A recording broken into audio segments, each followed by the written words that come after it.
औरंगाबाद विधानसभा औरंगाबाद के रफ़ीगंज विधानसभा क्षेत्र की अगर हम बात करें तो पिछली विधानसभा चुनाव के दौरान आरजेडी के प्रत्याशी जो है तो चुनकर आने में कामयाब हुए थे, जिन्होंने तकरीबन नज़दीकी मार्जिन के चलते जो है तो इंडिपेंडेंट उम्मीदवार को यहाँ पर हराया था।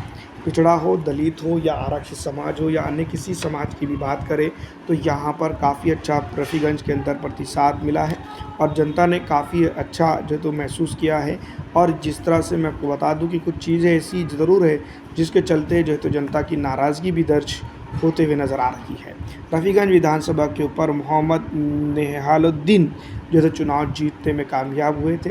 ये अपने आप में बहुत बड़ी बात है कि इस बार भी उनकी काफ़ी अच्छी पकड़ बताई जा रही है, लेकिन असदुद्दीन ओवैसी साहब की पॉलिटिकल पार्टी ऑल इंडिया मजलिस इत्तेहादुल मुस्लिमीन यहाँ पर अगर आ जाती है तो सीधा सीधा नुकसान नेहालुद्दीन को हो सकता है। तमाम तर चीज़ों के साथ इस बार विधानसभा चुनाव की अगर हम बात करें तो कहीं ना कहीं आरजेडी को बड़ा खमियाजा भुगतना पड़ सकता है, जो अपने आप में बहुत बड़ी जो है तो पॉलिटिकल रिवेंज हो सकता है।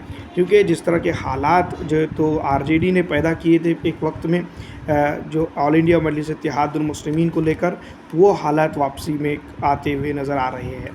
तो इसी तरह वक़्फ़ बिल कानून को लेकर जिस तरह से रवैया रहा है मौजूदा सेकुलर नाम निहाद पार्टियों का, उसके चलते कहीं न कहीं जो है तो जनता भी नाराज़ नज़र आती है। तो इस बार विधानसभा चुनाव के अंदर कई पॉलिटिकल पार्टीज़ को झटके लगने की जो तो संभावना के साथ जो है तो गुंजाइश नज़र आ रही है। लेकिन देखना यूँ होगा कि इस बार विधानसभा चुनाव किस करवट बैठता है रफ़ीगंज के अंदर, क्योंकि रफ़ीगंज के अंदर कई पॉलिटिकल नेता जो है तो अपनी तैयारियों में, अपने तर्ज पे तैयारियों में लगे हुए हैं। और यही अगर रुझान रहते हैं और ये रुझान जो है तो पोलिंग बूथ तक चले जाते हैं तो भारतीय जनता पार्टी को या फिर उसके सहयोगी दलों को यहाँ पर फ़ायदा हो सकता है। दूसरी तरफ अगर हम बात करें आरजेडी की, तो आरजेडी अगर ऑल इंडिया मजलिस इत्तेहादुल मुस्लिमीन को एटलीस्ट साथ ले लेती है इन चंद एक विधानसभा क्षेत्र के ऊपर, तो सीधा सीधा उसको फ़ायदा हो सकता है।